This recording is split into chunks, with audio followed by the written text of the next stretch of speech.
He was the kind of man who never lost. A billionaire CEO, raised on legacy, trained to believe love was leverage and loyalty had a price. She was the woman he loved in secret, until the night she told him the truth. He didn't ask questions. He didn't listen. He slid a check across the table and said, "You only said you loved me because you wanted my inheritance." Who is she? A woman who walked away with nothing, except a secret that would change lives forever. What did he do? He chose power over people, and erased her like a mistake. Why does it matter now? Because 3 years later, he sees her again, standing in the sunlight with 3 children who look exactly like him. His past didn't disappear. It multiplied. This isn't just a love story. It's a reckoning. A mother fighting to protect her children from the man who once tried to buy their existence. A powerful man facing the one loss money can't fix, and a truth that refuses to stay buried. Stay watching. Because when he says, "They're mine," she answers with something he never expected. "You gave up that right. The only reason you ever said you loved me," the billionaire CEO said quietly, "was because you were after my inheritance." The words landed with surgical precision. Not shouted, not dramatic, just cold, final, executed like a verdict. Lena Marrow stood in the center of the penthouse office, the city glowing beneath the floor-to-ceiling windows behind him. Glass, steel silence. Everything in this room was designed to intimidate. Even the air felt expensive. She didn't move. She didn't speak. Because if she did, her voice would betray her. Julian Cross remained by the window, hands clasped behind his back, his reflection doubled in the glass. Billionaire CEO. Heir to Cross Global Holdings. The man the business magazines called untouchable. The man she had loved in ways she hadn't known were possible. The man who was now looking at her like she was a problem to be solved. "You planned this," he continued. "Every smile. Every late night. Every I love you." He finally turned to face her. His eyes were sharp, assessing. "You thought you were clever." Lena swallowed. "I didn't know," she said. Her voice was steady, which surprised her. "I didn't know who your father was when we met." Julian scoffed softly. "Don't insult my intelligence." "I'm not," she said. "I didn't even know your last name." That was true. They had met a year ago at a charity art auction she had been staffing. He had introduced himself as Julian. No title, no surname, just a man with tired eyes who stayed long after everyone else left, asking her why she worked 3 jobs and still looked like she was apologizing for existing. For months, he had been just Julian. The man who brought takeout to her tiny apartment.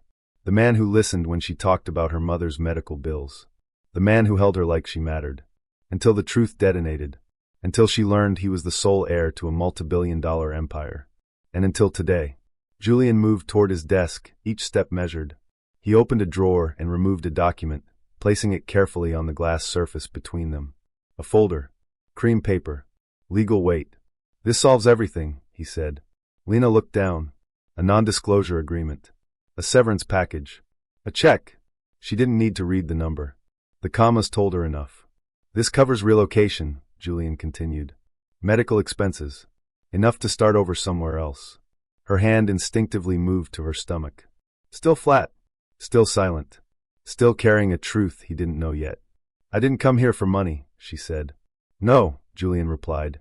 "You came here because my father is dying." That one hit. Harder than the first accusation. "You think I planned this," she said slowly. "You think I timed your father's illness. Your inheritance. I think," he said, cutting her off, "that people don't accidentally fall into my world." Lena laughed then. Not because it was funny. Because it was unbearable. "You begged me to stay," she said. "You said you were tired of living your life for other people." Julian's jaw tightened. "I said what you wanted to hear." Silence stretched. She saw it then. The switch. The moment the man she loved disappeared and the heir took his place. "I'm pregnant." The words left her before fear could stop them. The air changed. Julian froze. For one brief, terrible second, something flickered across his face. Shock. Calculation. Alarm. Then it was gone. "No," he said flatly. "Yes." How convenient. Lena felt something crack inside her chest. "I found out yesterday." "You expect me to believe that?" he asked. "Right now." "There's a heartbeat," she said. Her voice trembled despite her efforts. "I wasn't trying to trap you. I didn't even know about the inheritance until weeks ago." Julian picked up the check. "This," he said, holding it between 2 fingers, ends this problem. She stared at him. You're calling a child a problem. I'm calling a situation what it is, he replied. I have responsibilities. A board. A legacy. A company with tens of thousands of employees. I will not let my future be dictated by a mistake. A mistake. Lena straightened. You told me you loved me, she said.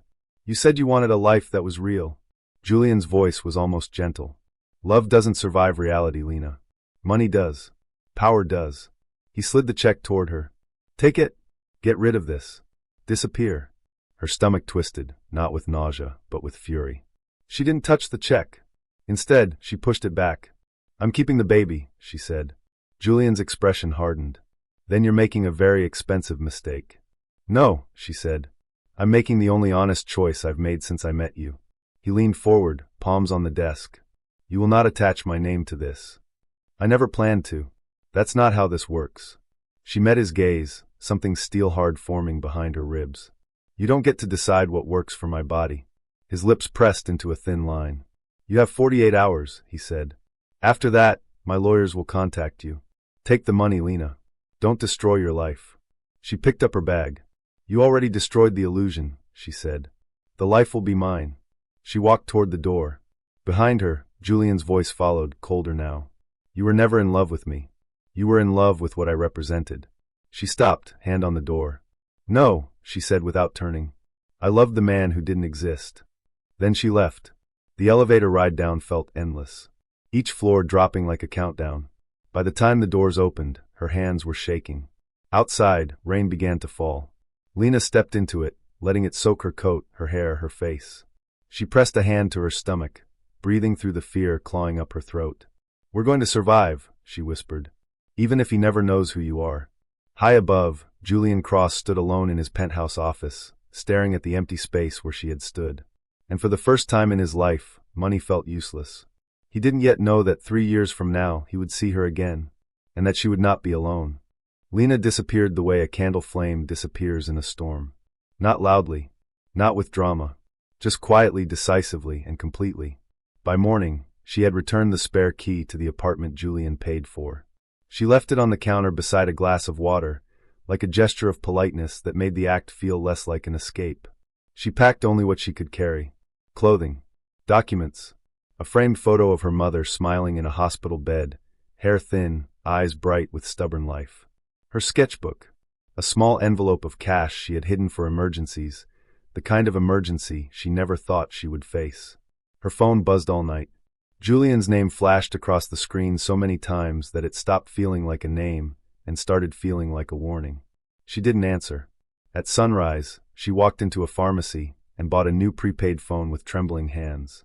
Outside, she snapped her old SIM card in half and dropped it into a trash bin. The sound it made was tiny, but it felt like an ending.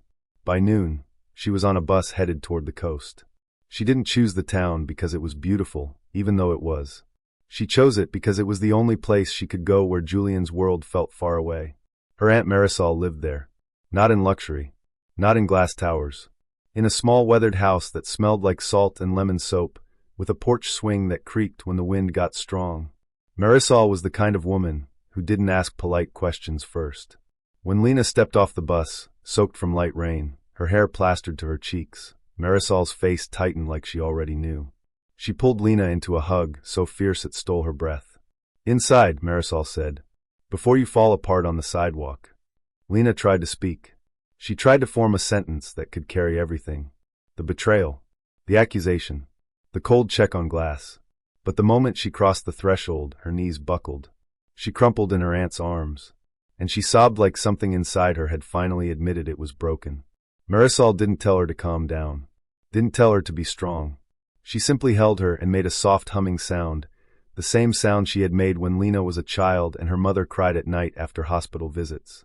When Lena finally stopped shaking, Marisol guided her into the guest bedroom. The wallpaper was old and faintly floral. The bed creaked when she sat. A crocheted blanket lay folded at the foot like someone had been saving warmth for her. You can stay, Marisol said, as long as you need. Lena looked up, eyes swollen. I'm pregnant, she whispered. Marisol's expression didn't change in shock. It changed in certainty. Okay, she said. Then we do this.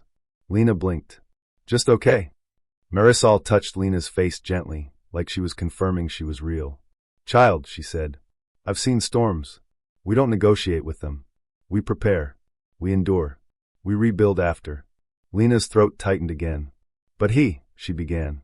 Marisol cut her off. Not here. Not today. You are not going to bleed out emotionally in my kitchen because a man with money forgot how to be human. That night, Lena lay awake listening to ocean wind press against the window screens. The darkness felt different here. Softer. Less sharp. But it didn't erase what happened. It didn't erase Julian's voice. The only reason you ever said you loved me was because you were after my inheritance. Lena pressed both hands to her stomach. She couldn't feel anything yet.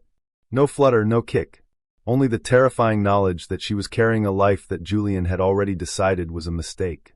She whispered into the dark, voice hoarse. I don't know how, but I'm going to protect you. She meant it, even if it cost her everything. 2 weeks later, the first doctor's appointment changed the shape of her fear. The clinic was small, the staff warm, the waiting room filled with posters about prenatal vitamins and breastfeeding techniques. Lena sat stiffly in a chair that squeaked, hands folded so tightly her knuckles whitened. When the nurse called her name, she followed, heart pounding hard enough to make her dizzy. In the examination room, the technician was kind and cheerful at first, moving through routine questions, applying gel to Lena's stomach, adjusting the monitor. Then the technician's expression shifted. Not panic, not alarm, just surprise that deepened into focus. Lena's stomach dropped. What? Lena asked, voice small. What's wrong? The technician looked at her quickly, then smiled. Nothing is wrong, she said gently. It's just, you have a very interesting surprise.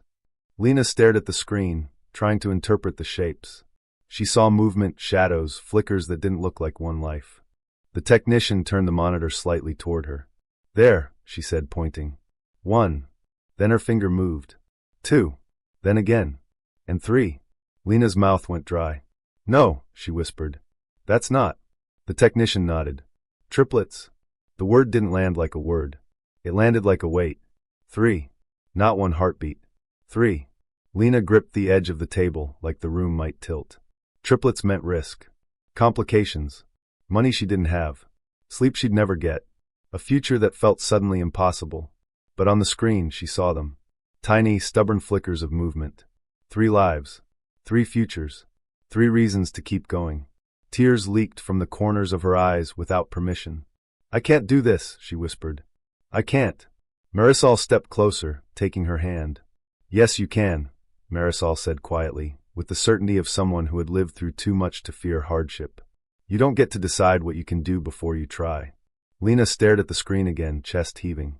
Julian's face flashed in her mind. The way he had slid that check across the desk like he was erasing a stain. Get rid of this. Disappear. She swallowed hard. You tried to erase us, she thought, staring at the screen. And you don't even know what you tried to erase. The pregnancy was brutal from the start. Lena's body turned into a battlefield. Morning sickness lasted all day. Food became an enemy. Her joints ached. Her skin stretched too fast. Her feet swelled until shoes felt like punishment. Some days she lay on the couch, nauseated and dizzy, a bucket beside her, one hand on her belly, while Marisol moved around the kitchen making soup, making tea, making quiet plans. Marisol worked long shifts at a nursing home, coming home exhausted, but still checking Lena's blood pressure, still counting pills, still watching for signs that something was wrong. On the nights Lena woke up sweating with panic, Marisol would sit beside her on the bed and speak in a low, steady voice. Breathe. 1 breath at a time. You're here. You're safe. And Lena would cling to those words because she didn't have anything else. She didn't tell Julian. Not once. When fear whispered that she should, she remembered his eyes when he said convenient. She remembered the check. She remembered the feeling of being reduced to motive. Gold digger. Inheritance hunter. Opportunist. He had labeled her to protect himself from guilt. Lena refused to hand him a new label. Instead, she built a life out of whatever she could reach. She took online courses in design, using an old laptop Marisol found secondhand. She learned at night when her body wouldn't let her sleep. She practiced typography and logos and layouts until her eyes blurred. She built a portfolio piece by piece, like a woman building a bridge out of broken boards. When the triplets shifted inside her, when her stomach tightened and her breath caught, she spoke to them softly. I'm trying, she whispered. I'm trying to become someone who can hold all of you. 7 months in, her body decided it had carried enough. Labor came like a storm with no warning. Pain tore through her so sharply she couldn't think. Marisol drove with white knuckles, Lena moaning in the passenger seat, sweat cold on her skin. At the hospital, everything became bright lights and rushing voices. Hands pulled her onto a bed. Machines beeped. Someone said, triplets. Preterm. Let's move. Lena wanted to scream that she wasn't ready. But readiness wasn't a requirement. She was in it now. The first cry came like a miracle and an accusation. Sharp, furious, alive. Then the second. Softer but stubborn. Then the third. A wail so loud it sounded like anger at being forced into the world early. Lena sobbed as nurses placed tiny bodies against her chest one by one. Warm skin. Fragile bones. Little fists that clenched like they had already decided to fight. She looked down at them, dizzy with relief and terror. They're here, she whispered, voice breaking. You're here. A nurse leaned close, clipboard ready. Names? Lena's lips trembled. She hadn't planned names like a woman with stability. She had been surviving day by day, thinking names were a luxury. But when she saw their faces, something settled inside her. Serena, she whispered, touching the first baby's dark curls. Mila, she said to the quiet one with wide eyes. And Kai, she breathed, looking at the smallest, who was still screaming like he had complaints about everything. Marisol cried openly beside the bed. Lena barely noticed anything else. Because in that moment, she understood something with brutal clarity. Julian Cross had told her to get rid of it, but there had never been in it. There had been them, and she would burn the world down before she let anyone erase them. That night, alone in her hospital room, Lena stared at the ceiling while the babies slept in the nursery under careful watch. Her body was wrecked. Her hands shook. Her heart felt too big for her ribs. She thought of Julian again. Not with longing. Not with love. With a quiet, simmering promise. One day, she thought, you will look at what you tried to destroy, and it will break you. 3 years passed. Not gently. Not easily. But completely. Lena learned that time didn't heal wounds on its own. It simply layered life on top of them until the pain no longer controlled every breath. The coastal town became home in ways she hadn't expected. The house stayed small. The money stayed tight. The days stayed long. But the children grew. Serena grew first in everything except patience. Fierce, loud, protective. The kind of child who stood between her siblings and the world without being asked. Her confidence sometimes frightened Lena because it mirrored the part of herself that had survived Julian. Mila was quiet, watchful. She noticed things adults missed. She drew constantly, filling pages with oceans and shapes and people without faces. Her silence carried weight. Kai was softness incarnate. Sensitive. Emotional. He cried when cartoons got sad. He hugged without warning. He needed reassurance like oxygen. Together, they were chaos and miracle and exhaustion. Lena worked while they slept. Design contracts came slowly at first. A local bakery. A yoga studio. A surf shop that paid late, but smiled apologetically. She built her business the same way she had built her life. Piece by piece. No shortcuts. She never spoke Julian's name. Not out loud. Sometimes, late at night, she wondered if he thought about her. If he ever questioned the certainty of his accusations. If guilt ever pierced his perfectly ordered life. Then she would hear one of the children stir, and the thought would dissolve. He was irrelevant. Until he wasn't. The email arrived on an ordinary Tuesday afternoon. An invitation. A design conference in the city. The same city she had fled. Lena stared at the screen for a long time. The contract attached would change everything. The exposure alone could elevate her business beyond survival. It could mean stability. College funds. Breathing room. Her finger hovered over delete. Fear whispered that going back meant reopening a door she had welded shut. But then Serena burst into the room, declaring she was bored. Mila followed, holding a drawing she wanted to show her mother. Kai trailed behind, asking for a snack. Lena looked at them and understood something. She couldn't build their future by hiding from the past. She clicked accept.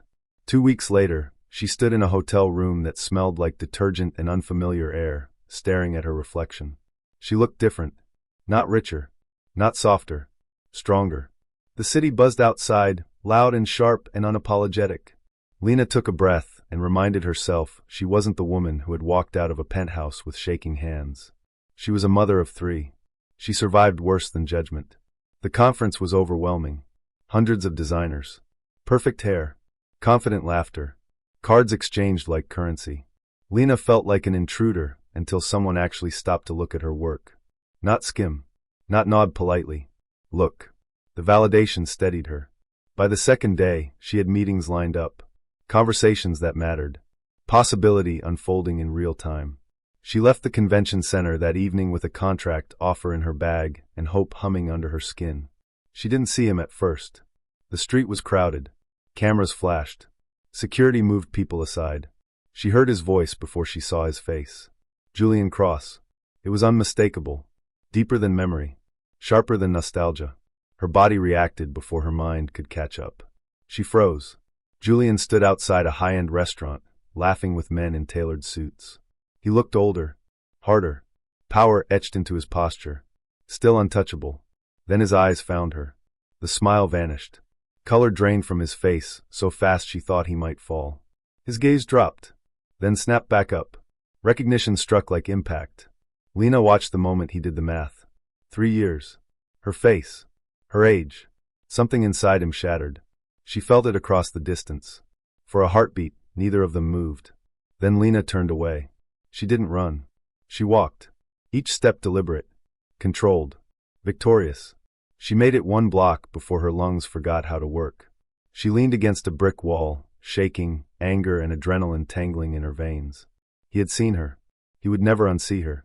And she knew, with terrifying certainty, that this wasn't over. Julian Cross stood rooted to the sidewalk long after she disappeared. The men around him kept talking, unaware that his world had tilted. Lena. Alive.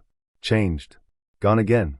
And with her, the sudden, horrifying realization that 3 years ago, he might not have been erasing a lie. He might have been erasing a life. That night, Julian sat alone in his penthouse, the city lights mocking him through the glass. He replayed the moment over and over. Her face. Her strength. Her refusal to look back. And for the first time since the day he accused her of chasing his inheritance, doubt crept into the space where certainty had lived. What if he was wrong? What if the lie had been the story he told himself? He didn't sleep. 2 weeks later, in a quiet coastal park miles away, Lena felt eyes on her back while Serena climbed the jungle gym, Mila traced patterns in the sand, and Kai ran laughing between them. She turned slowly. Julian stood at the edge of the playground, watching her children, counting. And this time, there was no running. Lena's first instinct was denial. Her mind tried to convince her this was coincidence, that the man standing at the edge of the playground only looked like Julian Cross, that the years and the distance had blurred her memory. But her body knew. Her spine went rigid. Her breath shortened. Her pulse roared in her ears. Julian stood still, hands at his sides, dressed too expensively for the sand beneath his shoes. He wasn't trying to hide. He wasn't smiling. He wasn't moving closer. He was staring at Serena, who had climbed to the highest bar without hesitation, shouting triumphantly. At Mila, crouched in the sand, absorbed in a world only she could see. At Kai, chasing birds with reckless joy. Julian's face wasn't calculating now. It was unraveling. Lena watched the exact second recognition turned into devastation. She saw him count again. 1, 2, 3. His hand lifted slightly, then dropped, like his body didn't know what to do with the truth. Serena noticed first. She always did. She slid down the jungle gym and ran to Lena, planting herself directly in front of her mother's legs, dark eyes narrowed. "Who's that man?" she asked. Lena's throat tightened. Nobody, she wanted to say. But the word caught. Julian took a step forward. The movement was small, cautious, like approaching something fragile. Lena found her voice then. Sharp. Controlled. Dangerous. Don't. The single word stopped him cold. Kai ran toward Lena next, grabbing her hand. Mila followed more slowly, her eyes drifting up, studying Julian with unsettling intensity. Julian's lips parted. No sound came out. "You don't get to do this," Lena said quietly, each word precise. "You don't get to show up here." His voice finally broke through. "Lena, not here." Parents nearby laughed. Children screamed with joy. Life continued, blissfully unaware of the collapse happening in real time. Julian swallowed hard. "They're mine," Lena said immediately. "They're mine." Serena's grip tightened. Julian's eyes flicked to her again, and something inside him gave way completely. The resemblance was undeniable. Her eyes. His jaw, the defiance he recognized too well. How old are they? He asked hoarsely. Lena didn't answer. Mila tilted her head, studying him openly now. Why is he sad? She asked. The question hit Julian like a blow. I'm not sad, he said instinctively, dropping to a crouch without thinking. I'm just. Lena stepped forward, placing herself between him and the children. You will not speak to them, she said. You will not introduce confusion into their lives because you suddenly decided to be curious. I didn't know, Julian said desperately. I swear to you, I didn't know. You knew enough, she replied. You knew enough to accuse me of loving you for your inheritance. You knew enough to slide a check across a desk and tell me to disappear. People were starting to notice now. The tension, the stillness. Julian straightened slowly. His voice dropped. They're mine. No, Lena said. They are the consequence of a choice you made. And consequences don't belong to you. Serena tugged at Lena's coat. Mama, I don't like him. Julian flinched. Good, Lena thought. You shouldn't. We're leaving, Lena said. She gathered the children with practiced efficiency, one hand gripping Serena's, the other guiding Mila, Kai clinging to her leg. As she turned away, Julian spoke again, his voice raw. Please. The word wasn't a command. It was a fracture. Lena paused. Not because she felt weak, but because she felt something dangerous. Pity. You don't get access because you regret, she said without turning. You don't get absolution because time passed. Then she walked away. Julian stood frozen as they disappeared down the path. His chest burned. His vision blurred. For the first time in his life, no amount of money, influence, or power could stop what he was feeling. Loss. Real loss. That night, Julian didn't return to the city. He booked a hotel in the coastal town. He hired a private investigator before sunrise. Not to threaten, not to claim, to confirm what his heart already knew. 3 children, born 7 months after Lena disappeared. No father listed, no money taken. Each line of the report carved something out of him. She hadn't chased his inheritance. She had run from it. Julian sat on the edge of the bed, the report trembling in his hands. I was wrong, he whispered to the empty room. And for the first time, the weight of that truth felt unbearable. Across town, Lena lay awake listening to the children breathe. Serena curled against her side. Mila's hand tucked under her chin. Kai's leg draped across Lena's stomach. Lena stared at the ceiling, heart racing. She had known this moment would come. She had just hoped it wouldn't feel like this. Because somewhere deep beneath her anger, beneath the scars, beneath the vows she made to herself, a door had cracked open. And she was terrified of what Julian Cross might do once he realized exactly what he had lost. Julian did not sleep. He sat in the hotel room long after midnight. The private investigator's report spread across the desk like a crime scene. Names, dates, a small coastal address he had already memorized. Medical notes that mentioned high-risk pregnancy and preterm delivery. Triplets. The word echoed in his head like a punishment. He poured a drink he didn't touch. Stood by the window he didn't see. Every carefully built defense collapsed under the weight of one undeniable truth. Lena hadn't taken his money. She hadn't contacted his lawyers. She hadn't come back when she could have ruined him. She had vanished. Carried 3 lives alone. Built something real while he told himself a story where he was the victim of manipulation. He pressed his palm to the glass, breath fogging it. I was wrong, he said again. But regret didn't rewind time. It only demanded payment. Julian decided to do the one thing he had never learned how to do. Show up. He waited 2 days. Not because he was patient. Because he was afraid. On the 3rd morning, he drove past Lena's street 3 times before parking. The house was smaller than he expected. Weathered. Real. Toys littered the yard. Chalk drawings on the walkway. Evidence of life. He didn't knock. Not yet. He told himself he was observing, not stalking. Learning patterns. Respecting boundaries. But the truth was uglier. He didn't know how to enter a world that didn't bend for him.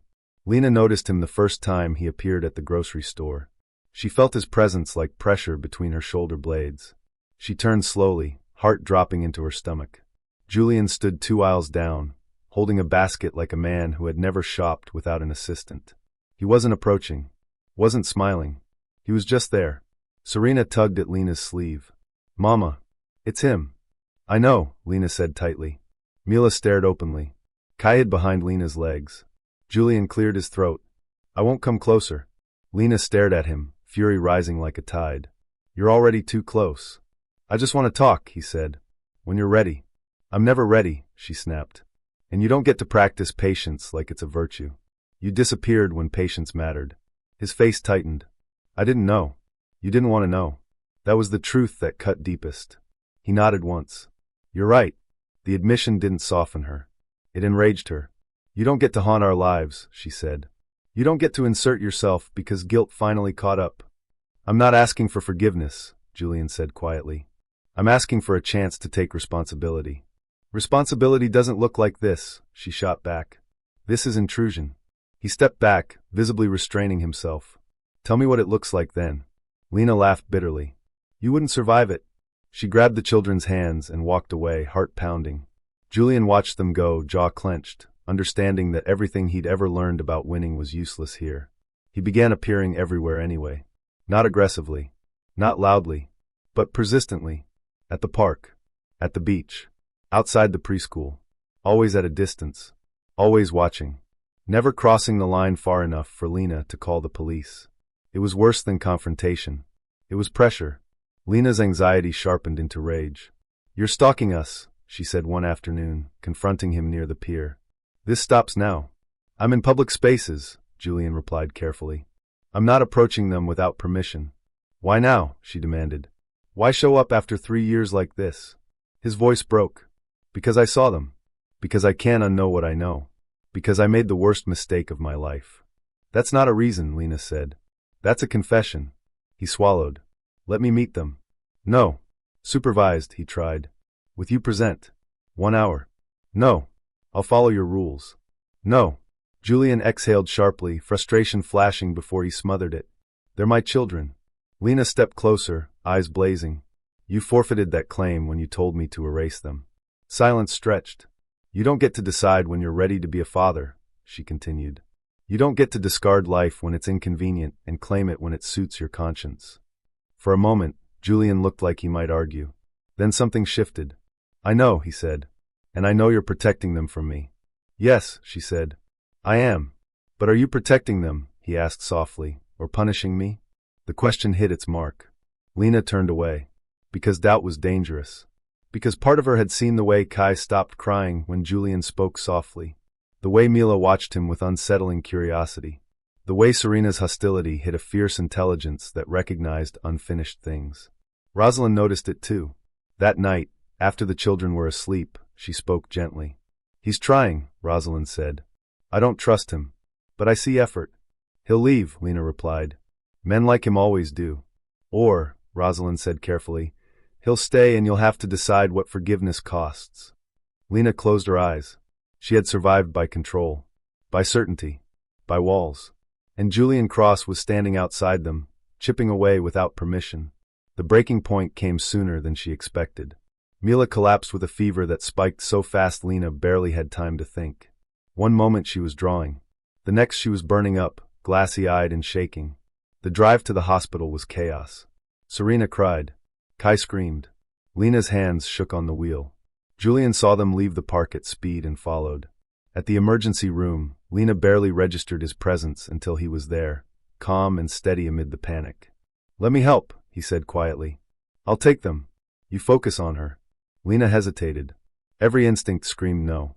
But Mila was being rushed away. Serena was sobbing.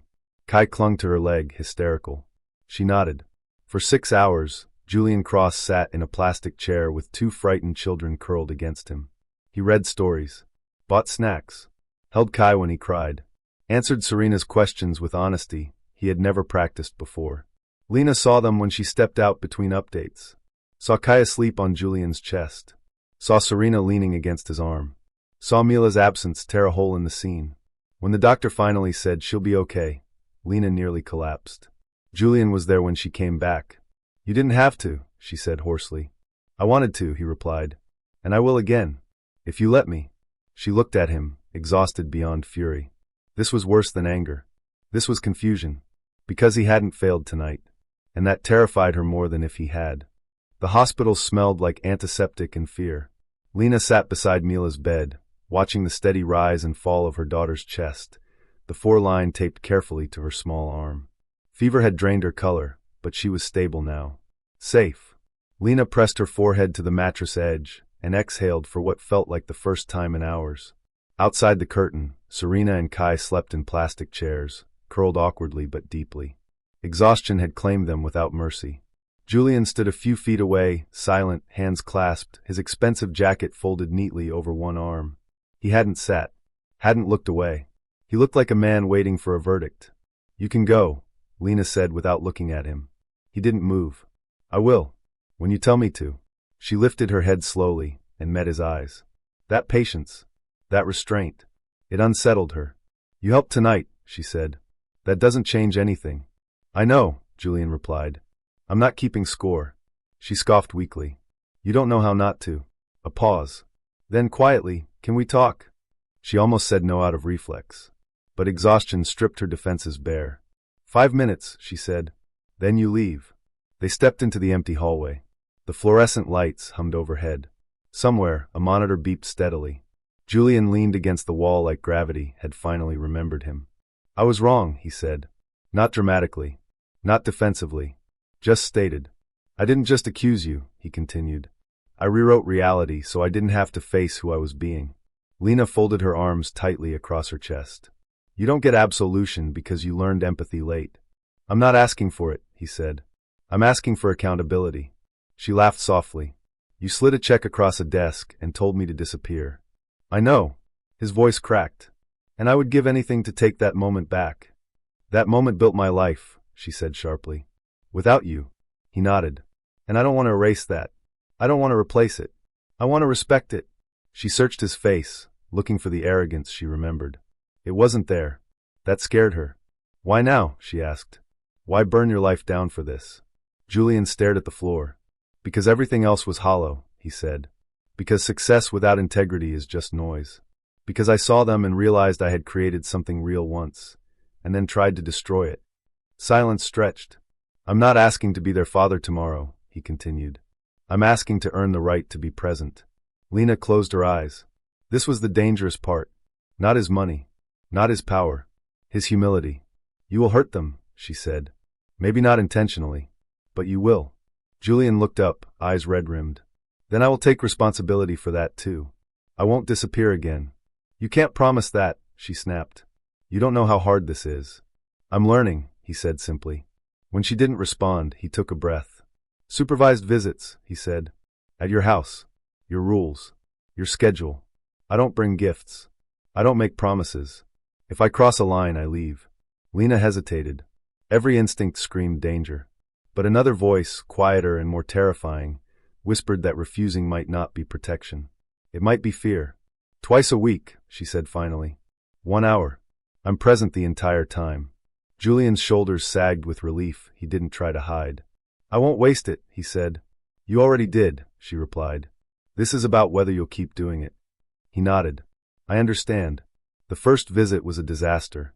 Serena interrogated him mercilessly. "Why didn't you come before? Are you going to leave again? Do you think you're better than us?"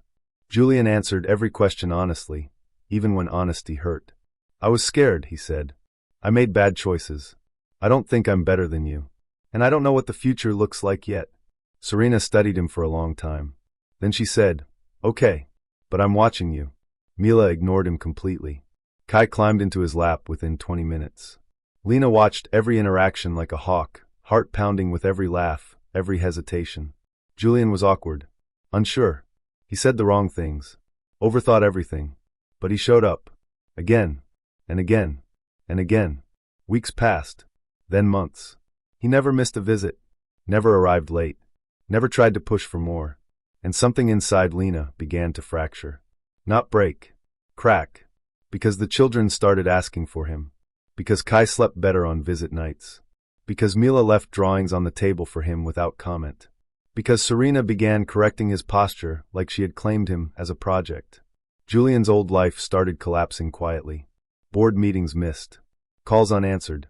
A marriage that was already dead finally acknowledged as such. When his father confronted him, furious and dismissive, Julian walked away.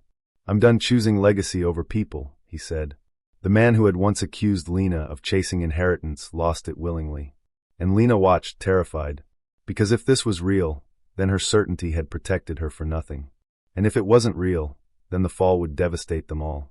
One evening, after Julian left, Serena asked softly, "Mama, is he staying?" Lena didn't answer right away, because she didn't know. And for the first time since she walked out of that penthouse, not knowing felt more dangerous than pain. Julian stayed. Not loudly. Not dramatically. He stayed in the way that mattered. He showed up on Tuesdays and Fridays exactly at 4. He took off his shoes at the door without being asked. He sat on the floor when Serena insisted that chairs made him look taller and suspicious. He listened more than he spoke. He learned. And slowly, dangerously, the children adjusted their world to include him. Kai began waiting by the window on visit days, nose pressed to the glass, announcing, "He's here," with breathless certainty every single time. The trust in that voice terrified Lena more than anything else. Mila started leaving her drawings on the coffee table instead of hiding them away. She never handed them to Julian directly, but she watched his reactions from the corner of the room, measuring something invisible. When he treated each drawing like it mattered, when he asked careful questions and never corrected her interpretations, something in her shoulders loosened. Serena remained vigilant. She watched Julian the way a general watches a battlefield. She noticed everything. Every promise kept. Every moment of hesitation. Every time his phone buzzed, and he ignored it. One evening, she looked at him and said, "If you leave again, I won't forgive you." Julian didn't laugh. Didn't reassure. Didn't deflect. "I wouldn't forgive me either," he said. That answer earned her quiet approval. Lena watched all of this with a knot in her chest that never fully loosened. Because the more Julian proved consistency, the more catastrophic his absence would become if he failed. And then exactly when she began to think maybe, just maybe, this fragile balance could hold, it broke. The breaking point came on a gray afternoon when Julian arrived late. 10 minutes. That was all. But Lena's stomach dropped the second she checked the clock. Serena noticed immediately. "He said 4, she said, arms crossed. "It's 4:10. "I know," Lena replied, forcing calm she didn't feel. Kai started to cry quietly, confusion flickering into panic. Mila went still, retreating inward. Julian arrived breathless, jacket missing, hair disheveled. "I'm sorry," he said immediately. "There was."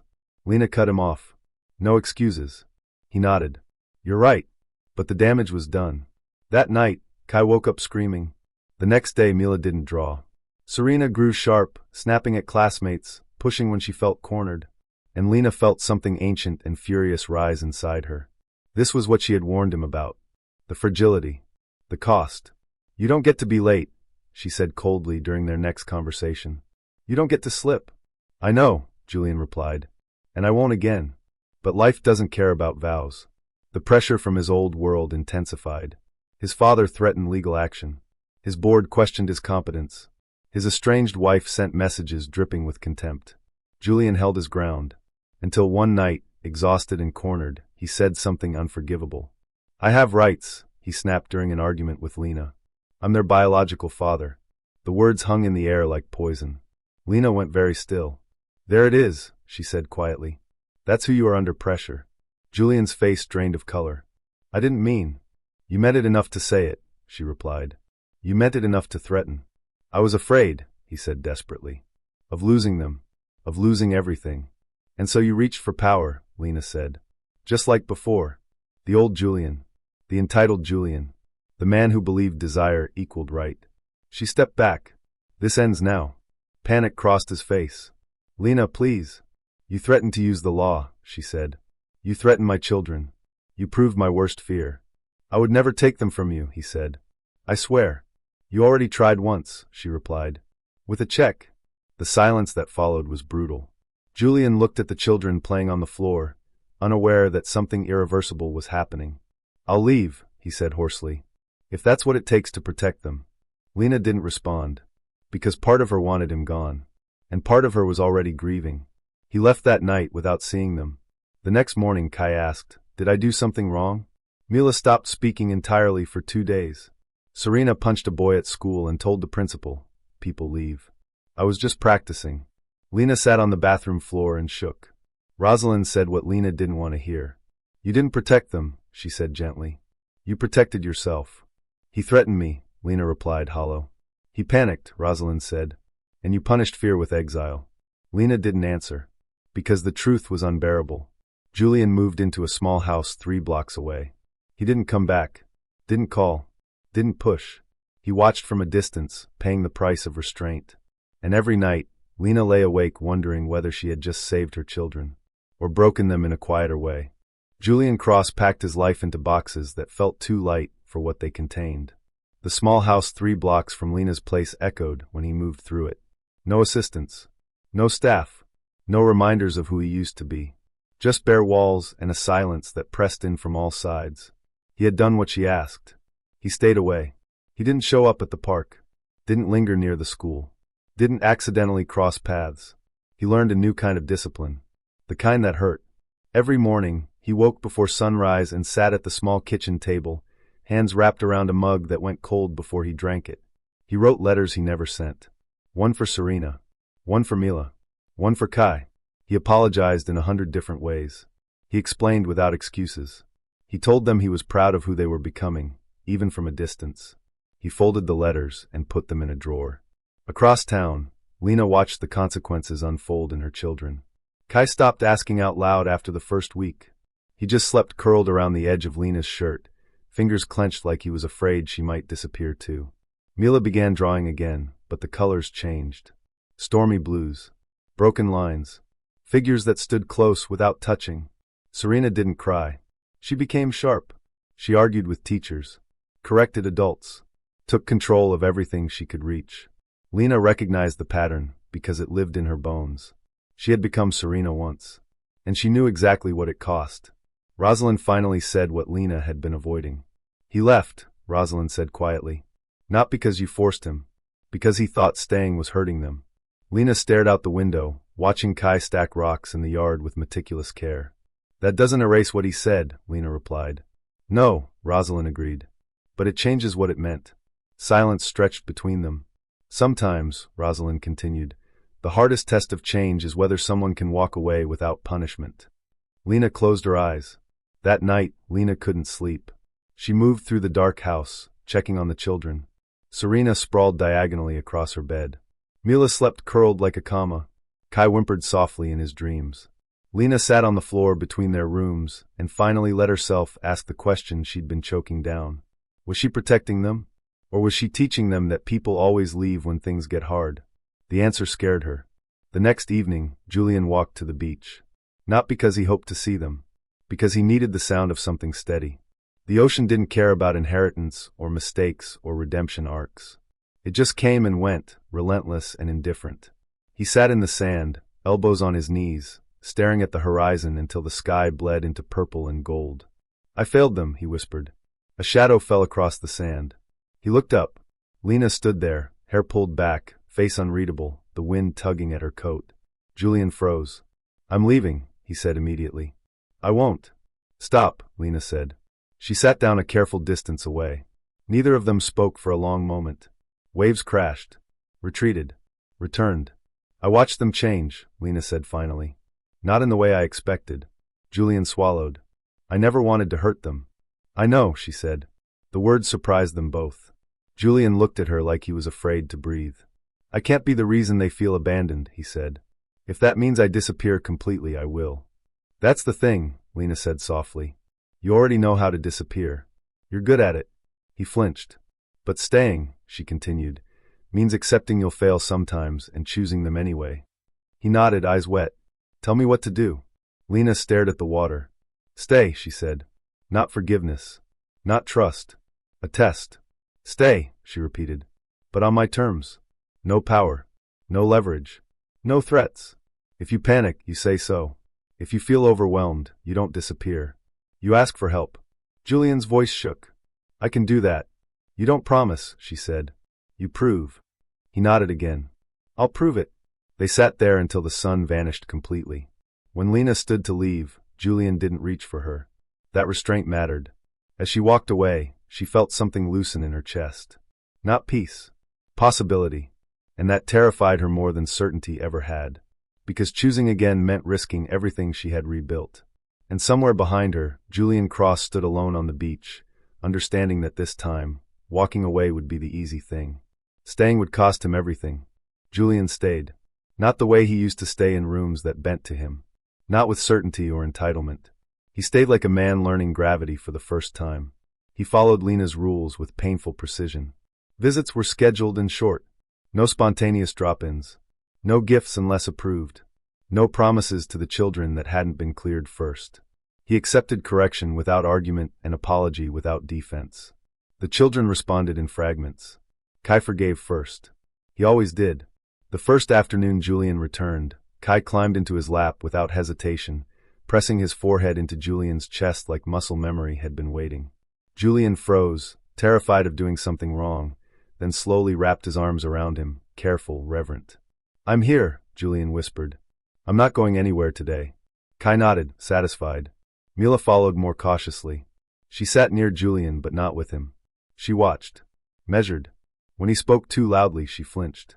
When he sat quietly and waited, she inched closer. One afternoon, she placed a crayon on the table in front of him, without a word. Julian took it like an offering. He drew badly. She smiled anyway. Serena was the last. She watched Julian with a sharp, unblinking gaze that missed nothing. She tested him constantly. "Why don't you wear fancy suits anymore? Are you rich or poor now? Do you like us or are you pretending?" Julian answered each question honestly. "I sold some things. I have enough. I like you. I'm trying not to pretend." One evening, after Julian left, Serena asked Lena quietly, "If he leaves again, are we allowed to be sad?" The question shattered something in Lena's chest. "Yes," she said. "You're allowed to feel everything." That night, Julian sat alone in his small house, the walls now cluttered with children's drawings taped crookedly to the refrigerator. He had stepped back from his company completely, handing operational control to people who had waited years for his shadow to lift. His father had called once. "You're throwing away everything," the old man said. Julian replied calmly, "I already did. I'm just choosing what I keep now." The line went dead. Julian didn't flinch. He had lost wealth. Status. Certainty. What he gained was quieter. He learned how to cook meals children would actually eat. Learned that broken crackers could cause catastrophic meltdowns. Learned that bedtime stories mattered more than deals ever had. He learned that love was repetition. Lena watched all of this with guarded eyes. Trust didn't rush back, but it edged closer. They co-parented like professionals at first. Schedules. Notes. Distance. Over time, their movements softened into rhythm. Passing plates. Sharing looks. Cleaning in silence that didn't feel hostile.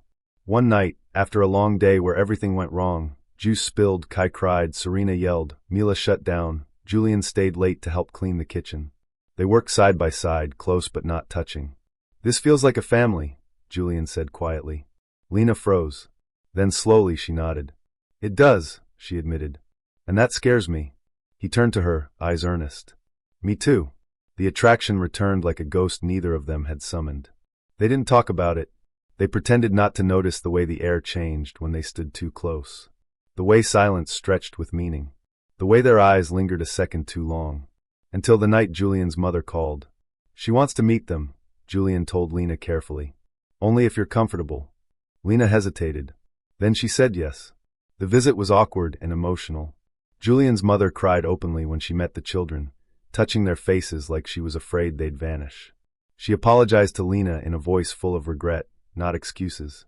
"I should have protected him better," she said. "And you?" Something softened in Lena then. Not forgiveness. Understanding. That night, after everyone slept, Lena and Julian sat on opposite ends of the couch. "You've changed," Lena said. Julian nodded. "I had to." She looked at him fully then. Not the CEO. Not the heir. The man who learned to stay. She leaned forward and kissed him. It wasn't desperate. It wasn't explosive. It was careful. Testing. Honest. They pulled apart almost immediately, breathless and terrified. "This doesn't fix anything," Lena said. "I know," Julian replied. "But it changes something," she admitted. He nodded. "Only if you want it to." They didn't decide anything that night. They just acknowledged what was becoming. Slowly. Painfully. Real. The ocean was calm that afternoon. Not flat. Not dramatic. Just steady. Lena stood barefoot in the sand, Julian's arm warm and certain around her waist, while the children played at the edge of the water like they owned the world. Serena was directing construction of an elaborate sand fortress, issuing commands with absolute authority. Mila sat nearby, arranging shells into careful patterns that only made sense to her. Kai ran straight into the waves and shrieked with delight every time the water chased him back. Julian watched them like a man who knew exactly how close he had come to never seeing this. "I still think about that day," he said quietly. "The office. The check." Lena nodded. "So do I. I thought I was protecting my future," he continued. "I didn't understand that I was destroying it." She leaned into him, not fragile, not dependent. "Present. You don't get credit for regret," she said. "You get credit for staying." He kissed her temple, gratitude heavy in the gesture. "I will never leave them again," he said. "Even if you decide one day that you can't love me." She turned to face him then, searching his eyes. "This isn't forgiveness because you suffered," she said. "This is forgiveness because you changed." He swallowed. "I know." Their relationship rebuilt slowly, deliberately, with rules and honesty and therapy and hard conversations that didn't end in sweeping promises. Julian gave up control. Lena learned to release anger without losing boundaries. The children healed in their own ways. Kai stopped waking up crying. Mila's drawings grew brighter. Serena stopped fighting the world and started trusting it. One evening, months later, Julian knelt on the kitchen floor surrounded by spilled cereal and mismatched socks. "Marry me," he said simply. "Not because it makes sense. Not because I owe you. But because you are my home, and I want to spend the rest of my life earning you."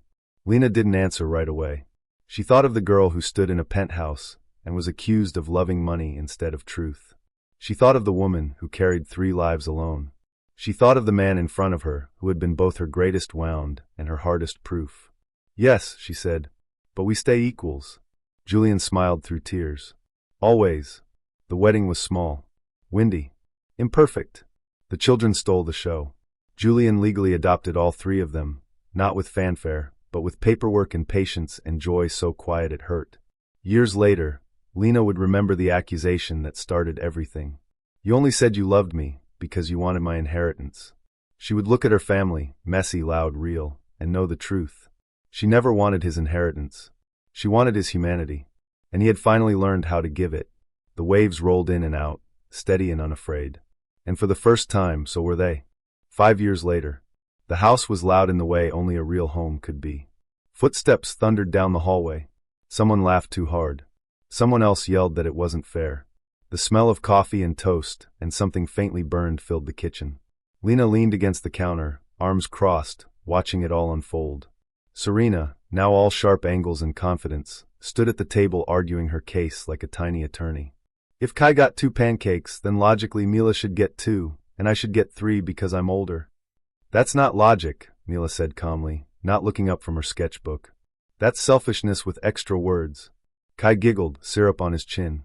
"I like extra words." Julian stood at the stove, spatula in hand, trying not to smile too much. He had learned something important over the years. Joy didn't need to be managed. It needed to be allowed. He flipped another pancake and slid it onto a plate, crouching to Kai's level to wipe his face. "Negotiations will resume after breakfast," Julian said. "Everyone eats the same." Serena narrowed her eyes. "I'm documenting this injustice." Julian nodded solemnly. "I respect the process." Lena laughed before she could stop herself. Julian looked over at her, eyes soft, familiar, steady. Not the billionaire CEO. Not the heir. The man who showed up. Every day. After breakfast, backpacks were grabbed. Shoes were argued over. Mila forgot her jacket. Kai couldn't find his dinosaur. Serena remembered a permission slip at the last second. Julian handled it all without rushing. Without irritation. Without disappearing. When the door finally closed behind the children, the house fell quiet. Lena exhaled. Julian crossed the room and wrapped his arms around her from behind, resting his chin on her shoulder. "Do you ever think about it?" he asked quietly. She knew what he meant. "Yes," she said, "but it doesn't hurt the same way anymore." "I was so sure," he said. "So certain I understood people. Motives. Power." She turned in his arms to face him. "You were afraid," she said. "And fear is loud. It lies convincingly." He nodded. "You didn't owe me another chance." "No," she agreed. "You earned it." Later that evening, after homework and baths and bedtime stories, Julian sat on the edge of Kai's bed while Lena tucked Mila in. Serena lingered in the doorway, pretending not to care. "Dad," she said suddenly. Julian looked up. He still did that every time, like the word was a privilege he didn't take lightly. "Yes." She hesitated, then said, "If someone says something really wrong about you, does that mean it's true?" Julian considered her carefully. "No," he said, "but it might mean they're telling a story because they're scared of the truth." Serena nodded slowly, absorbing it. "Okay," she said. "Good." When the house finally went still, Lena and Julian sat together on the porch, listening to the ocean breathe in the distance. "Do you ever regret it?" Lena asked. "My old life?" Julian asked. She nodded. He shook his head. "I regret the moment I accused you," he said. "Everything after that taught me how to be human." Lena rested her head against his shoulder. Years ago, a man had told her she only loved him for his inheritance. Now she watched him pack lunches, read bedtime stories, and stay when staying was hard. She hadn't wanted his inheritance. She had wanted truth. And in the end, that was the only thing worth passing on. The first sign that peace was temporary came in the form of a letter. Not an email. Not a phone call. Paper. Cream-colored, heavy stock, the kind that assumed it would be taken seriously. Lena found it mixed in with grocery coupons and school notices. The return address stopped her cold. Cross Global Holdings. Her pulse didn't spike the way it once would have. That surprised her. She opened it at the kitchen counter while the house was still quiet, the early morning light pale and forgiving. The words inside were careful. Polished. Legal. A board transition. A public rebrand. A legacy initiative. And one line, buried neatly in the middle, like a blade hidden in velvet. The board believes it is time for Mr. Cross's family to be formally introduced as part of the company's future narrative. Lena read it twice, then a third time. Julian came in behind her, already in motion, already tuned to the shift in her posture. "What is it?" he asked. She handed him the letter without speaking. Julian read it once. Then his shoulders tightened. "They found us," he said quietly. "They always knew where you were," Lena replied. "They just decided we're useful now." Serena's voice cut through the tension from the hallway. "Useful for what?" They both turned. Serena stood there in her school uniform, hair pulled back, eyes sharp and already suspicious. Mila hovered behind her, sketchbook hugged to her chest. Kai peeked around the corner, sensing trouble without understanding it. Julian folded the letter. "For a story," he said carefully. Serena crossed her arms. "I hate stories that aren't true." "So do I," Lena said. The problem wasn't the board. It was what came next. By afternoon, the internet had noticed. An article surfaced. Then another. Billionaire heir's hidden family. A new chapter for Cross Global. Redemption, legacy, and the children who changed everything. Photos followed. Blurry. Intrusive.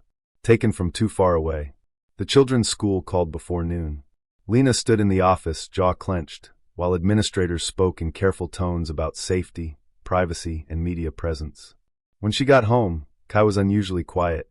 "They were whispering," he said, climbing into Julian's lap. "They said we were famous." Julian held him close. "You're just kids." Mila didn't draw that night.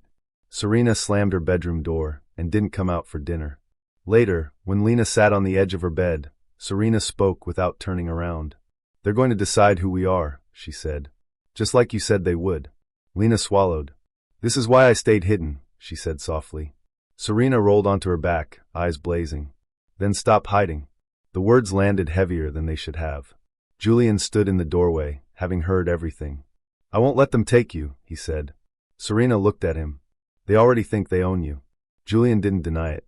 Because that was the fight he had never truly finished. That night, he emailed the board. Not with compromise. Not with negotiation. With refusal. "My children are not your narrative. My family is not your redemption arc. If you cannot respect that, I will walk away publicly." Lena read the message before he sent it. "You know what this costs," she said. Julian nodded. "I do." Serena stood behind them, listening. Mila watched from the couch. Kai held Julian's hand like he might vanish. Julian hit send. Outside, the ocean kept moving. Inside, the family braced for impact. Because becoming visible was one thing. Choosing who you are when the world is watching. That was the real inheritance. The backlash came fast. Too fast for strategy. Too loud for control.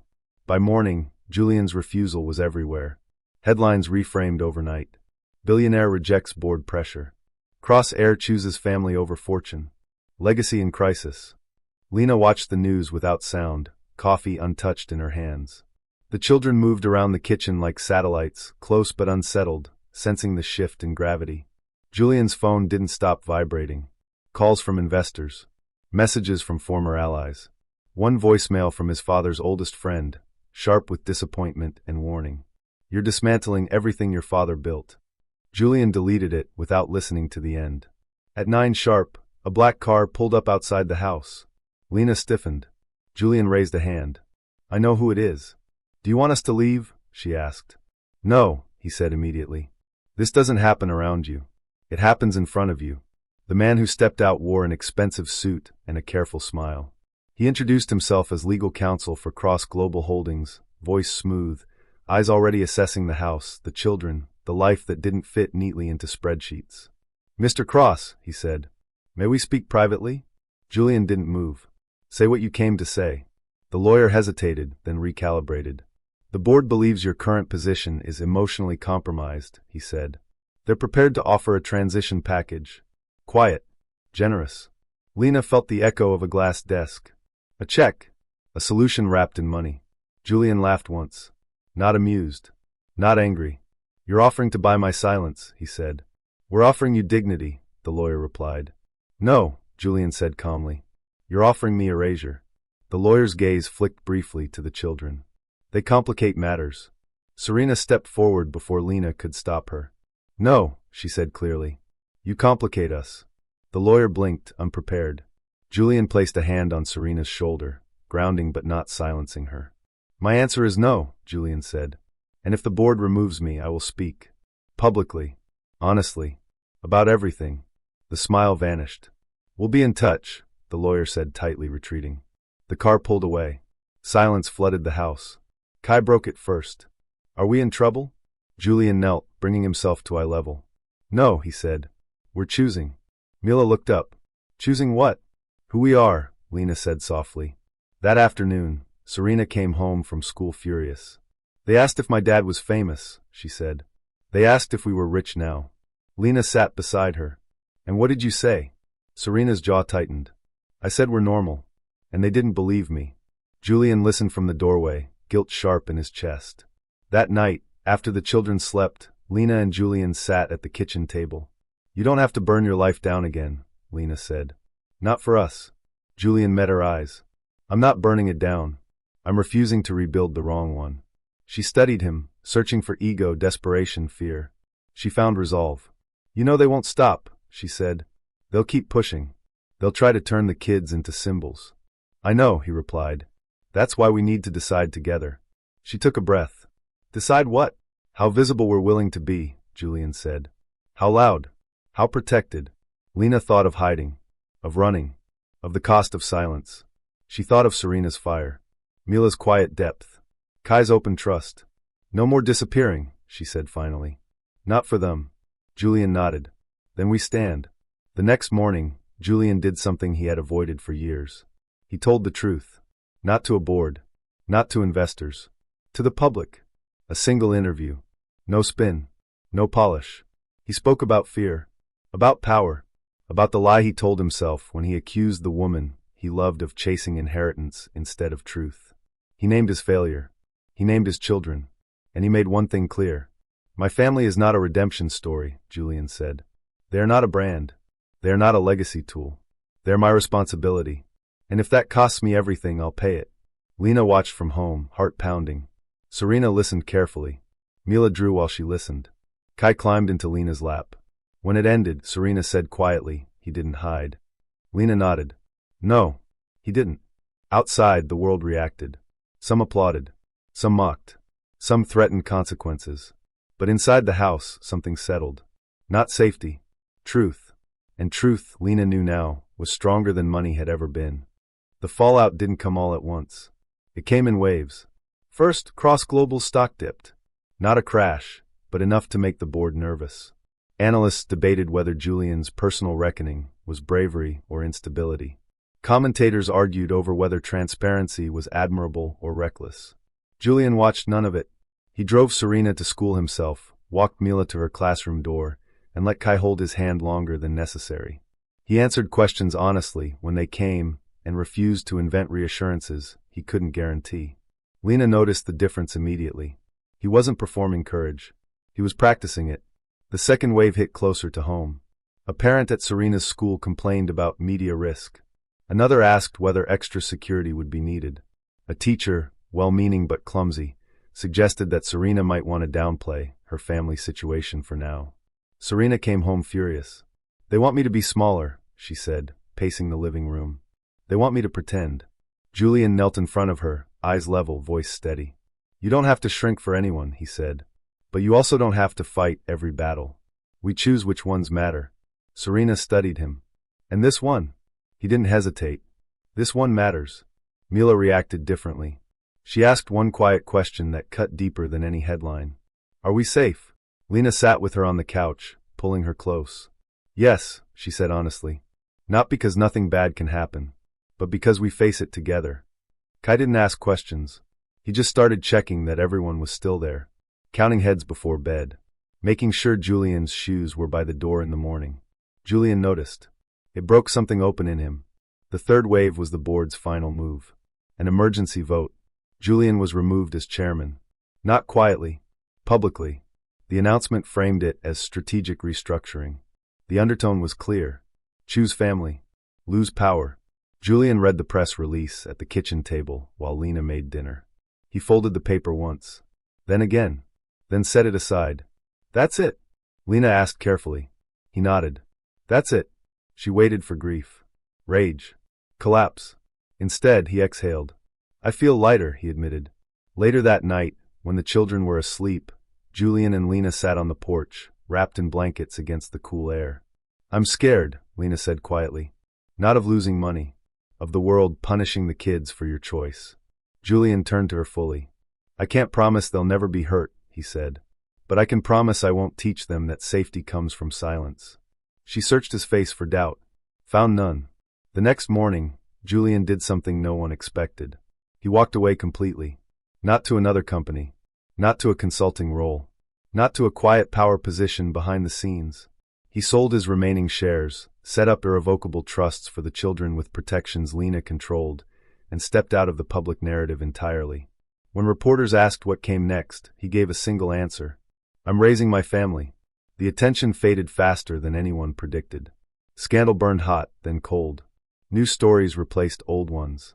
But inside the house, something profound settled into place. Not triumph. Alignment. One evening, Serena looked up from her homework and said, almost casually, "So we're not famous anymore?" Julian smiled. "No." She considered this, then grinned. "Good. I like boring."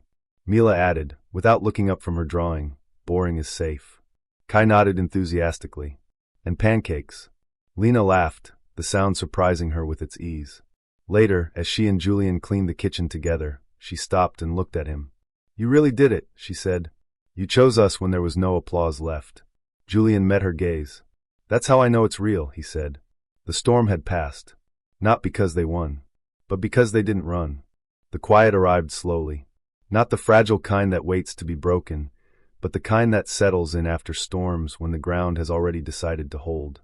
Mornings became ordinary. Julian packed lunches without checking his phone. Lena walked the children to school without scanning the street for cameras. Serena argued about socks. Mila forgot her sketchbook twice in 1 week. Kai insisted on waving at the same mailbox every day because it felt polite. Life, unremarkable and priceless, unfolded. One afternoon, months later, Lena found the old box. It was tucked in the back of a closet Julian rarely opened. Not hidden, just forgotten. Inside were the letters. 3 envelopes, edges worn soft from handling. Serena. Mila. Kai. Lena sat on the floor and read them slowly, hands steady, chest aching. Julian had written them years ago, when he believed walking away was the only decent thing he could do. There were no excuses in the letters. No claims of entitlement. Just accountability. Apology. Love offered without expectation. When Julian came home, Lena handed him the box. "I found these," she said. He closed his eyes, shame and tenderness crossing his face. "I never planned to give them," he said. "They were proof to myself." She nodded. "They already are." That evening, Serena found the box on the table. "What's that?" she asked. Julian didn't hesitate. "Letters I wrote when I didn't know if I deserved to stay." Serena studied him carefully. "Did you stay anyway?" she asked. "Yes," he said. She nodded once. Okay. Mila flipped through the pages without reading, tracing the indents where words had pressed deep. Paper remembers, she said quietly. Kai climbed into Julian's lap, content. You didn't leave, he said, like a fact that needed repeating. No, Julian replied. I didn't. Years later, when the children were older and strong in the ways that mattered, Serena would tell the story herself. Not the version the headlines wanted. Not the one about money or downfall or redemption. She would say this. My dad once believed love was a transaction. My mom refused to be bought. And we were the proof that people can change if they're willing to lose what they worship. Mila would draw it. Kai would laugh and say, he makes good pancakes too. On a quiet evening long after the world stopped watching, Lena and Julian sat together on the porch as the sun slid low. You know, Lena said softly, you were wrong about one thing. Julian turned to her. Only one. She smiled faintly. You said the only reason I loved you was because I wanted your inheritance. He winced. I didn't want what you had, she continued. I wanted who you could be. Julian took her hand, grounding present. And I almost lost everything because I couldn't tell the difference. They sat in silence as the children's laughter drifted from inside the house. This was the legacy. Not wealth. Not power. Not a name. Presence. Truth. Choosing each other when walking away would have been easier. The night deepened. The house glowed warm behind them. And for the rest of their lives, whenever doubt tried to return, Lena would remember the girl who walked out of a glass tower carrying nothing but herself. And Julian would remember the man who learned, too late, then just in time, that love was never something to inherit. It was something you earned. Every single day.